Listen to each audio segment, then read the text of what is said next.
Chapter 26. Real robbers seize the box of gold. About noon the next day the boys arrived at the dead tree. They had come for their tools. Tom was impatient to go to the haunted house. Huck was measurably so, also, but suddenly said, "Looky here, Tom, do you know what day it is?" Tom mentally ran over the days of the week, and then quickly lifted his eyes with a startled look in them. "My! I never once thought of it, Huck." "Well, I didn't either, but all at once it popped onto me that it was Friday. Blame me, a body can't be too careful, Huck. We might 'a' got into an awful scrape tackling such a thing on a Friday." "Might. Better say we would.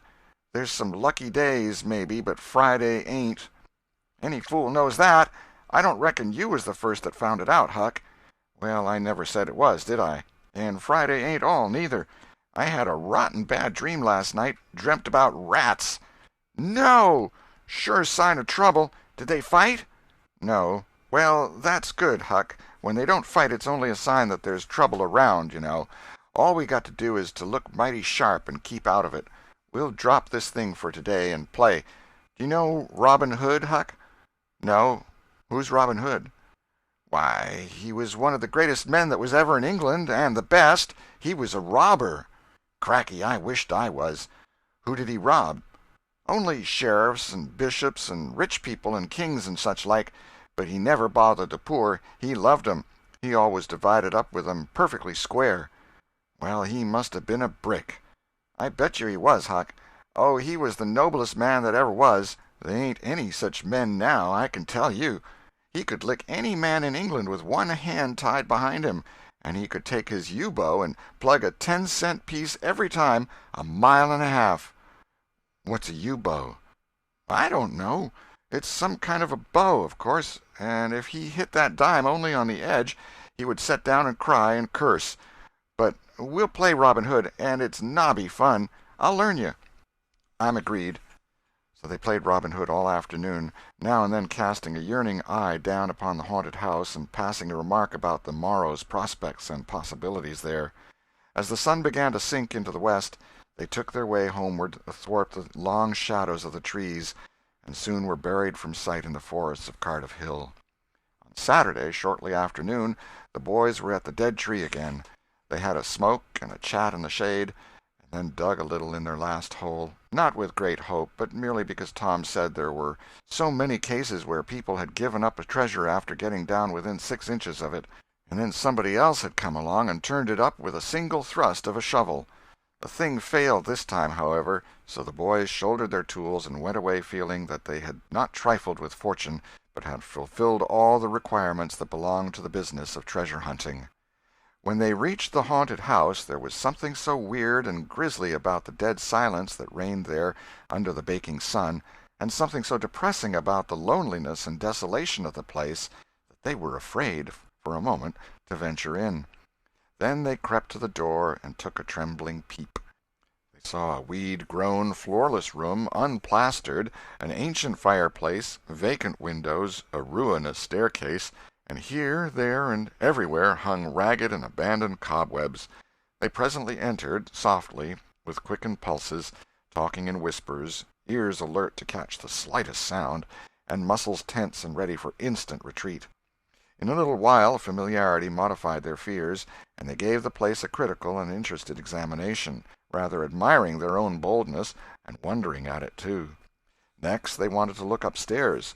This was something like cutting off the retreat. But they got to daring each other, and of course there could be but one result. They threw their tools into a corner and made the ascent.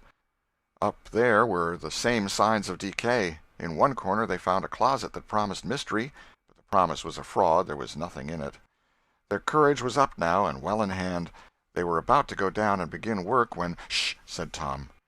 "What is it?" whispered Huck, blanching with fright. "Shh! There! Hear it?" "Yes. Oh, my! Let's run! Keep still!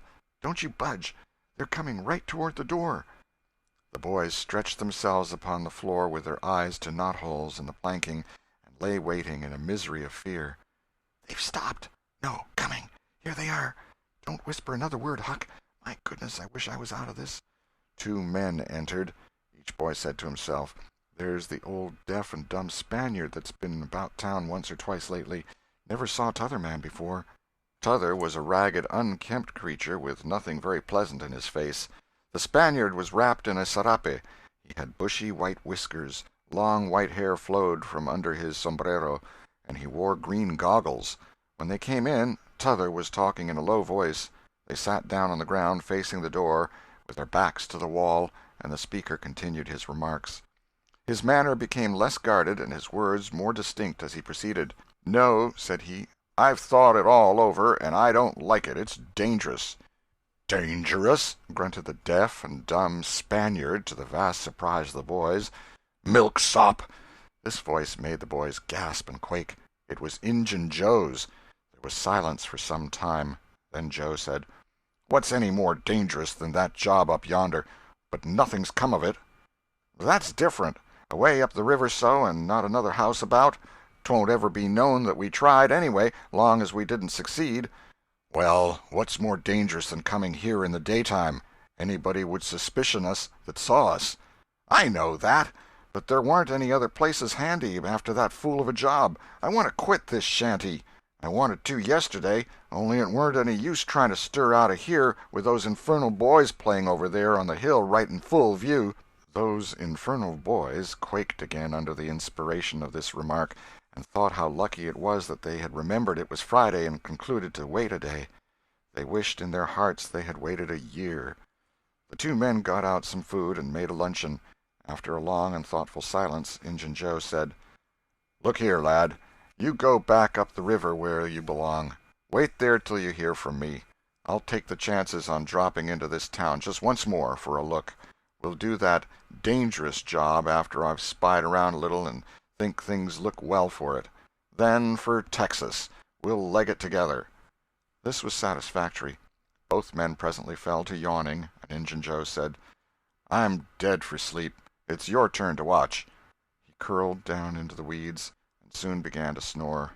His comrade stirred him once or twice, and he became quiet. Presently the watcher began to nod. His head drooped lower and lower, and both men began to snore now. The boys drew a long, grateful breath. Tom whispered, "Now's our chance. Come." Huck said, "I can't. I'd die if they was to wake." Tom urged. Huck held back. At last Tom rose slowly and softly and started alone. But the first step he made wrung such a hideous creak from the crazy floor that he sank down almost dead with fright. He never made a second attempt. The boys lay there counting the dragging moments till it seemed to them that time must be done and eternity growing gray. And then they were grateful to note that at last the sun was setting. Now one snore ceased. Injun Joe sat up, stared around, smiled grimly upon his comrade, whose head was drooping upon his knees, stirred him up with his foot, and said, "Here, you're a watchman, ain't you? All right, though, nothing's happened." "My, have I been asleep?" "Oh, partly. Nearly time for us to be moving, pard. What'll we do with what little swag we've got left?" "I don't know. Leave it here as we've always done, I reckon. No use to take it away till we start south. 650 in silver's something to carry." "Well, all right, it won't matter to come here once more." "No, but I'd say come in the night, as we used to do. It's better."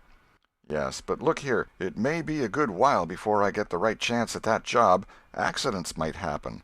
'Tain't in such a very good place. We'll just regularly bury it, and bury it deep."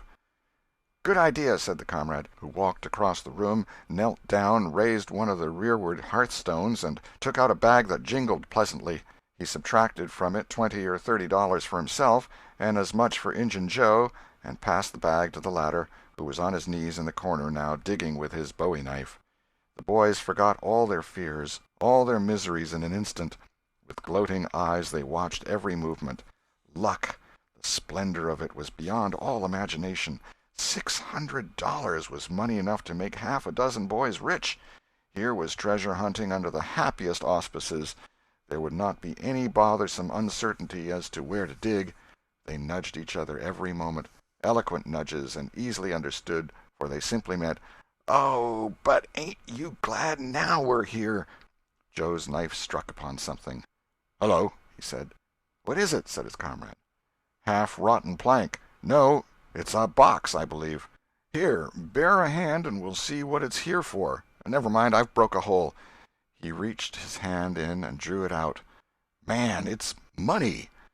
The two men examined the handful of coins. They were gold. The boys above were as excited as themselves, and as delighted. Joe's comrade said, "We'll make quick work of this. There's an old rusty pick over amongst the weeds in the corner the other side of the fireplace. I saw it a minute ago." He ran and brought the boys' pick and shovel. Injun Joe took the pick, looked it over critically, shook his head, muttered something to himself, and then began to use it. The box was soon unearthed. It was not very large. It was iron-bound, and had been very strong before the slow years had injured it. The men contemplated the treasure a while in blissful silence. "Pard, there's thousands of dollars here," said Injun Joe. "'Twas always said that Merle's gang used to be around here one summer," the stranger observed. "I know it," said Injun Joe, "and this looks like it, I should say. Now you won't need to do that job." The half-breed frowned. Said he, "You don't know me. Least you don't know all about that thing. 'Tain't robbery altogether, it's revenge." And a wicked light flamed in his eyes. "I'll need your help in it. When it's finished, then Texas. Go home to your Nance and your kids and stand by till you hear from me." "Well, if you say so. What'll we do with this? Bury it again?" "Yes." Ravishing delight overhead. "No, by the great Sachem, no!" Profound distress overhead. "I'd nearly forgot. That pick had fresh earth on it." The boys were sick with terror in a moment. "What business has a pick and a shovel here?" "What business with fresh earth on them?" "Who brought them here? And where are they gone? Have you heard anybody? Seen anybody?" "What! Buried again and leave them to come and see the ground disturbed?" "Not exactly, not exactly. We'll take it to my den." "Why, of course. Might have thought of that before. You mean number 1? "No, number 2, under the cross. The other place is bad, too common." "All right. It's nearly dark enough to start." Injun Joe got up and went about from window to window, cautiously peeping out. Presently he said, "Who could have brought those tools here? Do you reckon they can be upstairs?" The boys' breath forsook them. Injun Joe put his hand on his knife, halted a moment, undecided, and then turned toward the stairway. The boys thought of the closet, but their strength was gone. The steps came creaking up the stairs. The intolerable distress of the situation woke the stricken resolution of the lads. They were about to spring for the closet when there was a crash of rotten timbers and Joe landed on the ground amid debris of the ruined stairway. He gathered himself up, cursing, and his comrade said, "Now what's the use of all that? If it's anybody and they're up there, let 'em stay there. Who cares? If they want to jump down now and get into trouble, who objects? It will be dark in 15 minutes, and then let them follow us if they want to. I'm willing. In my opinion, whoever hove those things in here caught a sight of us and took us for ghosts or devils or something. I'll bet they're running yet." Joe grumbled a while. Then he agreed with his friend that what daylight was left ought to be economized in getting things ready for leaving.